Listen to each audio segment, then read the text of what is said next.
happy to be here at the event, Girls for Girls. They are performing, talking about girls, what girls doing wrong, what girls doing right. And as a mom, I was so proud and so happy to see them performing very well like that, to say the good things, and they're very focused. And one thing I want to say again, thank you so much for inviting me to the United Nations, and I hope to see you next year. Thank you. Thank you. I have a where you talk about economics. No, but I mean, I had done your statement. Remember that article below? Oh, yes. See, I had gone through that, and what I had said to you was no use for CSW, and what I realised was in the nature of what we have written, when I went back on it then, I found 2 sentences or so. So I wanted to check with you, because I wasn't making reference to the article, and I will maybe alter the words a little bit so that it's not. Welcome to the celebration. My name is Cynthia Baker, and I'm one of the co-chairs of WGG, a proud coalition of NGOs that works with girls and for girls. So girls all the way. And I'm Corey's co-chair, Victoria Edmonds.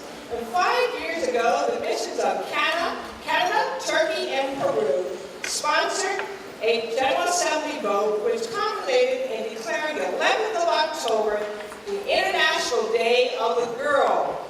We are honored by their commitment, and we're honored by their partnership in celebrating these events with us and honoring the girls on this day. We are ready to be inspired by the girls. Tweet away.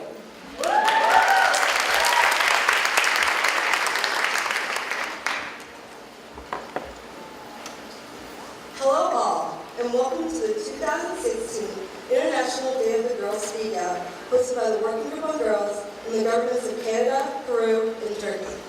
I'm Serena. And I'm Rebecca. And we will be your moderators for today. We are both girl advocates for the Working Group on Girls, a coalition of over 75 non-governmental organizations dedicated to advancing the rights of girls and assisting them to develop their full potential as women. As WGG Girl Advocates, it is our responsibility to represent girls from around the world by speaking candidly to ministers, local leaders, and delegates. We aim to advocate for girls on the local, national, and international levels, including girls from every intersection.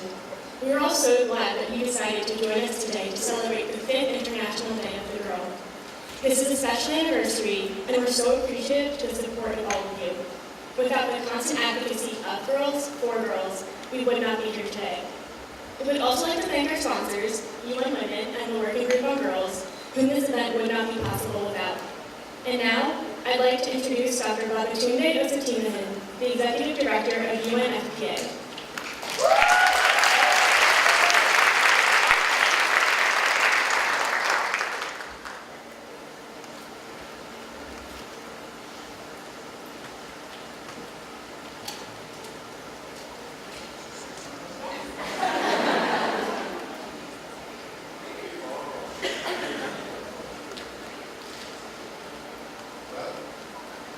I've been given a great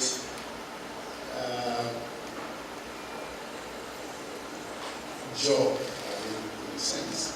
But before I start, let me congratulate all of you.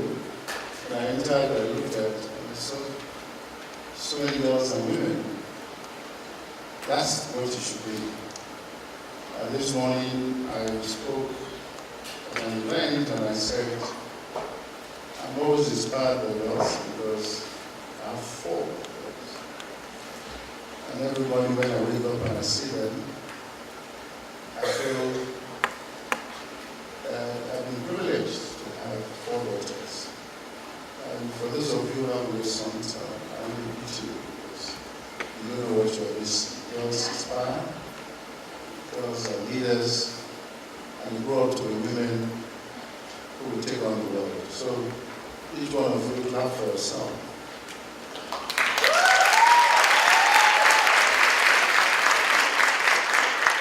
I'm asked to introduce my boss. That's a very difficult task. But I I will do in the way I understand it. Secretary General Ban Ki-moon is from South Korea. He, in the time that he's been Secretary General, has been the most gender-sensitive Secretary General that we've had in the United Nations. He has promoted the issues of women and girls more than anybody I know. And we would miss that part of him. But I'm also very confident that the new Secretary General will take this and take it very seriously. He's very soft-spoken man, but he's very firm. He also has such great attributes that you would like to work with him. He has achieved quite a substantial amount of outcomes in the United Nations. And just look around yourself. His period as Secretary General has been the most contentious in terms of peace and security around the world. Today, there are more than 65 million people that are displaced. A good number of them are women and girls. But he has been on top of all of this for one continent to another. He's also in his time. We're seeing several major achievements, one of which I think he will take away the creation of new when we will happen with and I think that speaks to his commitment to the economy. In the last year alone, Ban Ki-moon oversaw what I think has been the transformational change in the world, because he oversaw the birth of the Sustainable Development Goals, also oversaw the financial development, which actually talks about how we work with each other and look after this sustainable goals. But most importantly, is the climate agreement in Paris. It also speaks to our world. So I call him a man of 3 or 4 P's, of peace, prosperity, and I think that he also would be the man that we remember for bringing to our world the reality. If we don't do something about our climate and our environment, we will have great difficulties going forward. So, Ban Ki-moon is a very fortunate man. Ban Ki-moon is a man of destiny. Ban Ki-moon is a man we shall all remember as the Secretary General of the Secretary General Ban Ki-moon. Thank you.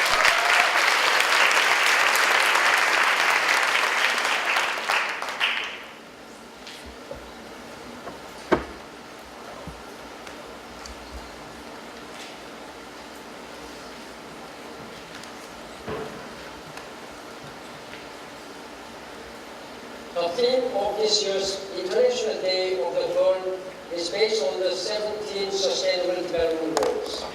The slogan is, "Girls' progress equals all's progress." What counts for girls? The well-being, human rights, and empowerment of the world's 1.1 billion girls are central to achieving the 2030 Agenda for Sustainable Development. When we agreed on that agenda, we promised the girls quality education and health services. We committed to ending discrimination and violence against girls and harmful practices like child marriage. We pledged to leave no one behind.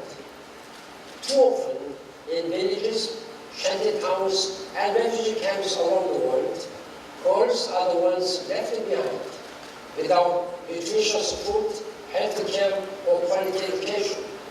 Investing in girls is both the right thing to do and the smart thing to do. It has a powerful ripple effect across all areas of development and forward to future generations. But what cannot be measured cannot be managed.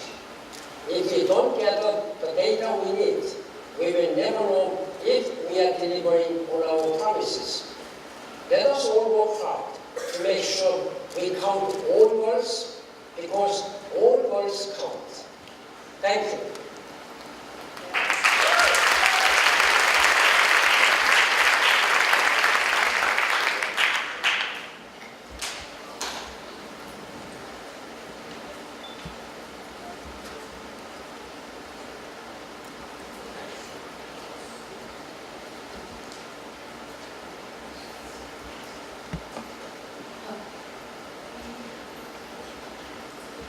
At a protest, a man tells me to lower my voice, tells me to find bass that should have existed previously, shoves ounces of masculinity down my throat as my posture increases and he becomes even more tall than I.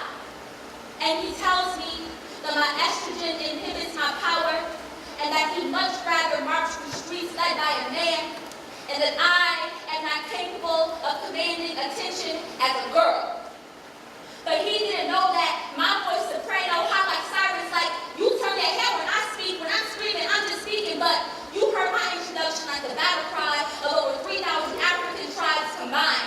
My voice sounds like Chicago, Ferguson, Baton Rouge, Charlotte. My voice that stops a gunshot or a cop or moves the target on the backs of black folk in America with phonics, ebonics. My voice takes gunshot. My voice channels Malala and fights Taliban with high frequency. And my black be a barrier for negative energy. And my black is as loud as all 276 Nigerian girls who went missing. My pitch is so high because it looks for them.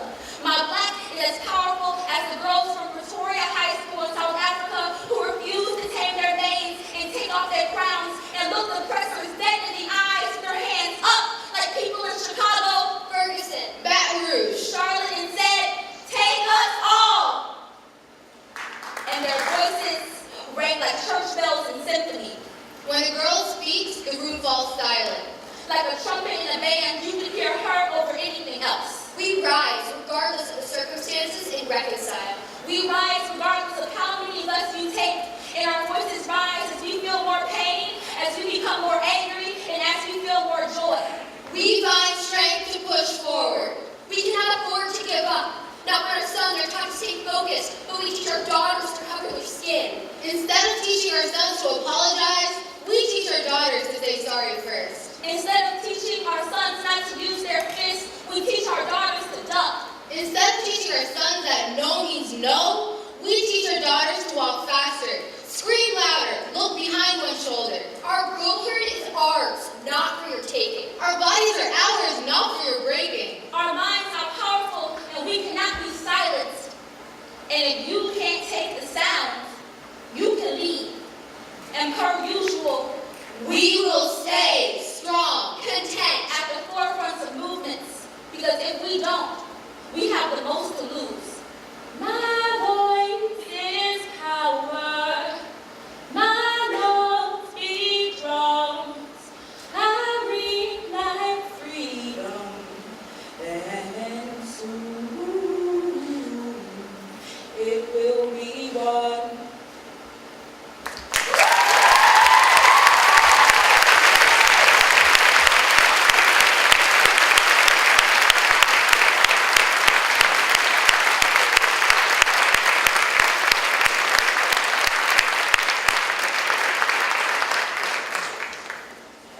Thank you. Now we'd like to introduce the Canadian Minister on the Status of Women, Patricia Hayden. Minister Hayden obtained office on October 19, 2015. The thing that excites me the most about Minister Hayden with the election of Prime Minister Trudeau of Canada is that she became part of a young, vibrant cabinet that is 50-50. 50% women, 50% men, following the mandate of Resolution 2025 of the General Assembly. We are privileged to hear from her today. Well, thank you. And nothing like setting me up. Tough act to follow. Holy. And also thank you for calling me young. I appreciate that. My voice, maybe you don't believe that, but I appreciate that.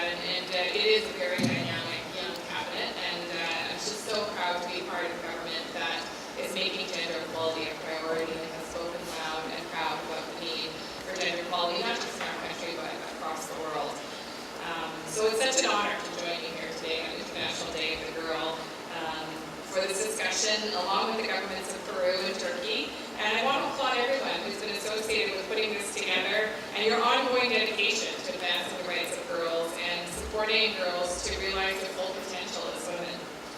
One of the things that I often remind my colleagues about is that the way that we talk about the contributions of young people is really important. And often we hear this phrase, you know, the children are our future, the youth are our future. And I actually disagree with that. I think, judging by what we just saw right now. In fact, the young people are leaders right now. They're leaders in our countries, they're leaders in our communities, they're leaders in their families, and in their care groups, and in their school communities. And it's really important to remember that young people are leading as we speak.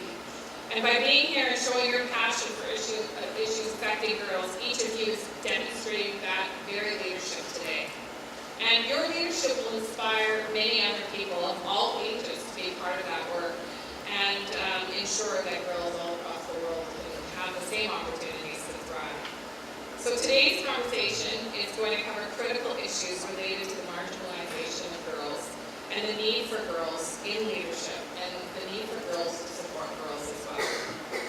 I'm a new politician, and I came to politics because I wanted to work for justice for those who are the most oppressed amongst us all.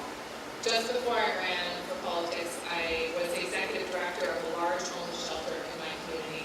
And I can tell you that in that role, I witnessed firsthand how poverty and exclusion and violence disproportionately affects women and girls. And it confirmed for me that those of us with power to act have to do so every day to advocate for those that are all too often voiceless and forgotten. And we have to take action to increase opportunities for education and improved access to healthcare and housing and safer, welcoming communities for victims of violence or for victims of circumstance.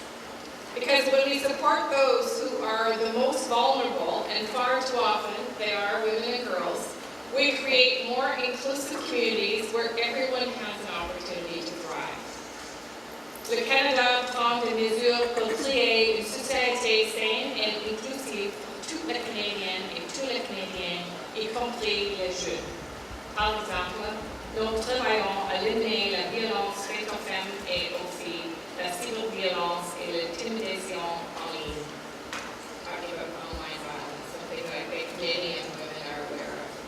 Internationally, Canada has worked to make gender equality, the empowerment of women and girls, and the realization of their human rights a priority. And we've done this through engagement within the UN system as well as in other international forums, such as the Commonwealth, La Francophonie, and the Organization for Economic Cooperation and Development. And recently we were so excited to be elected as a member on the Commission on the Status of Women for the 2017-2021 term. We're also recognized for being a long-standing champion for the integration of gender equality into our international development assistance projects. So some examples of the work that we're doing internationally include providing funding to UNICEF, who is supporting water, sanitation, and hygiene facilities in secondary schools that will help increase adolescent girls' access to safe and appropriate facilities and encourage their participation in school. We worked with organizations like Plan International Canada, who are training teachers and school management committees on preventing child early and forced marriage and establishing safe spaces to deliver community programming for peer-mentor-supported information, but also by working with men and boys, because men and boys have to be part of this conversation. Championing fathers who are helping to raise the awareness about the negative impacts of early and forced marriage, and boy groups to ensure peer-to-peer education on the issue. And also Canada leads on an annual resolution to eliminate violence against women and girls at the UN Human Rights Council in Geneva, and on a resolution to end child early and forced marriage at the UN General Assembly Third Committee here in New York. Now you know that our Prime Minister has another important role. He is in fact the Minister of Youth. And he's established to help him with that job our first ever Prime Ministerial Youth Council.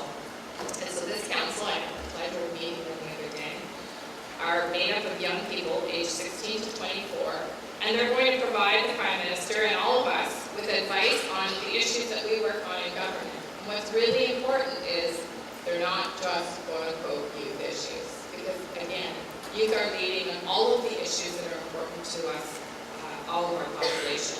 So some of the issues that we've confronted them with are things like better employment, access to education, climate change, clean growth, stronger communities. And we're so excited about these young people who have agreed to help us steer our country. But today, we're going to be talking about you and your ideas. And I'm so excited, I can see by the opening statement, that this is an energized community, and your conversation is going to help us understand how we can support young women and girls in our communities to make real change happen. So I'm looking forward to hearing what you have to say, and I thank you so much for all the work that you do. Thank you very much.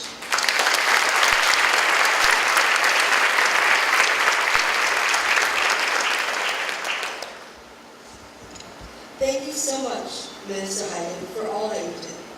Before we begin today's event, let's describe how the rest of the day is going to look. This afternoon, we will hear from girl activists who will share the work they are doing to address issues that impact girls globally. Each topic will have artistic performances accompanying them that are direct representation of these girls' experiences and stories that we receive from girls around the world. Additionally, a different WGG Girl Advocate will provide an overview on each of the topics. Polly will be speaking on marginalized girls, Rachel on girls in politics, and Emma on girls for girls. Thank you again for joining us today. Without further ado, let's get started.